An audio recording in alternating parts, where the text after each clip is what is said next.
Je m'appelle John et j'ai 32 ans.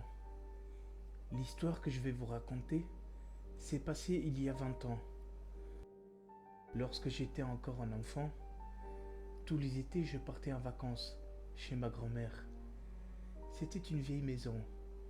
Je me souviens qu'il y avait une forêt. J'aimais bien me balader dans la forêt avec Roxy. Je me souviens qu'on passait beaucoup de temps ensemble. Roxy, c'était le chien de ma grand-mère, gentil et facile à vivre. Il ne causait jamais de problème. Mais le vrai problème, c'était cette maison. Quelque chose d'étrange vivait dans la cave. Quelque chose qui me hantait pendant mon sommeil. La nuit, j'étais effrayé et je me cachais sous ma couette pendant que cette chose se baladait dans ma chambre. Cette chose dans la cave, c'est elle qui venait me rendre visite la nuit. J'ai pourtant essayé d'en parler à ma grand-mère, mais elle disait qu'il n'y avait rien et que c'était que dans ma tête. Mais pourtant, c'était bien réel. Cette chose, pourquoi elle ne s'attaquait pas à ma grand-mère? Je crois qu'elle était attirée par les enfants. Cette chose, elle me chuchotait qu'elle adorait le goût de mon âme. Cette créature se nourrissait-elle de mes rêves? C'est étrange, mais je me souviens encore de l'heure affichée sur l'horloge. Quand je me réveillais, il était toujours indiqué la même heure, à 2 heures du matin. Je me souviens d'une nuit où je m'étais réveillé après un cauchemar, toujours le même, mais cette fois, c'était différent des autres nuits. Je suis descendu des escaliers pour aller me chercher un verre d'eau, car j'étais déshydraté. En retournant dans ma chambre, j'ai vu que Roxy était figé devant la porte de la cave. Il s'y mit à aboyer, comme s'il avait aperçu quelque chose. J'ai essayé de le calmer, mais il est devenu étrangement agressif. À ce moment-là, j'ai compris que quelque chose n'allait pas. Roxy n'était pas du genre à être agressif, c'était un chien calme. Mais soudain, un bruit est apparu, une voix étrange.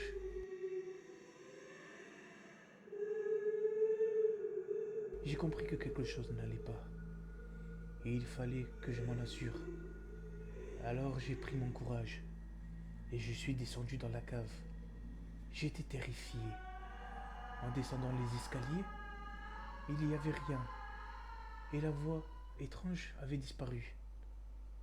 Alors je suis retourné dans ma chambre. Mais je ne trouvais pas le sommeil. Cette voix, je l'entendais sans arrêt.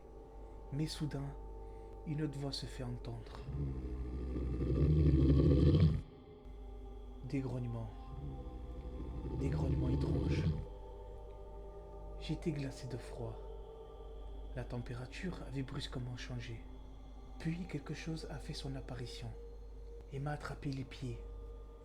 Je suis tombé de mon lit, puis j'ai vu des mains toutes blanches, avec des griffes noires. J'ai essayé de crier, mais je n'arrivais pas. J'étais paralysé par la peur. Ces griffes grinçaient sur le sol. Elles me serraient encore plus fort. Mais j'ai quand même réussi à me dégager.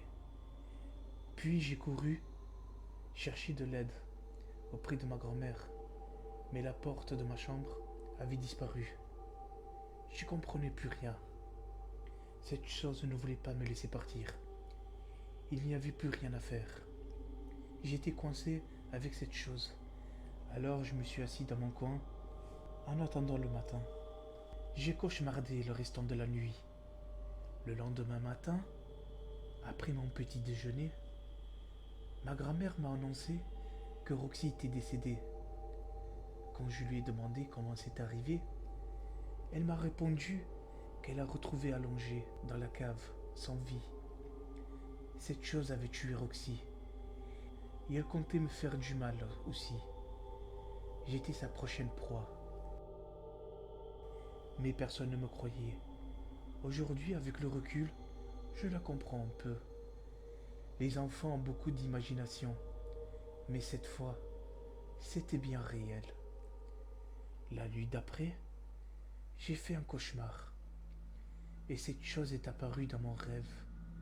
Elle me disait: Ne te réveille pas, ne te réveille pas, ne te réveille pas. j'ai essayé de toutes mes forces de me réveiller, mais je n'y arrivais pas. Cette chose, j'étais son jouet, et je savais qu'elle finirait par me tuer.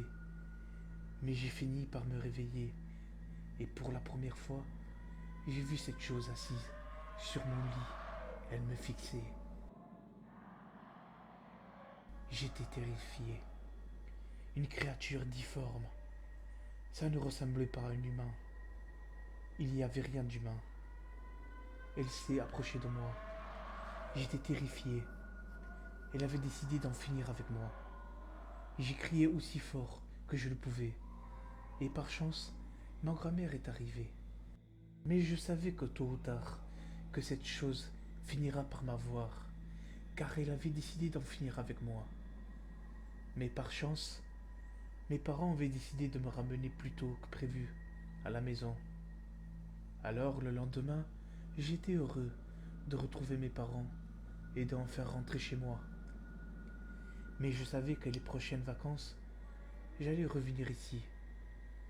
Et j'angoissais déjà à l'idée de revenir. Mais l'année d'après, juste avant le départ, mes parents m'annoncent que ma grand-mère est décédée. J'ai su plus tard qu'elle était morte à cause d'une crise cardiaque. Vous n'allez pas aimer ce que vous allez entendre, mais j'ai vécu cette annonce comme un soulagement. J'étais triste pour ma grand-mère, mais j'étais soulagé de ne plus retourner dans cette maudite maison.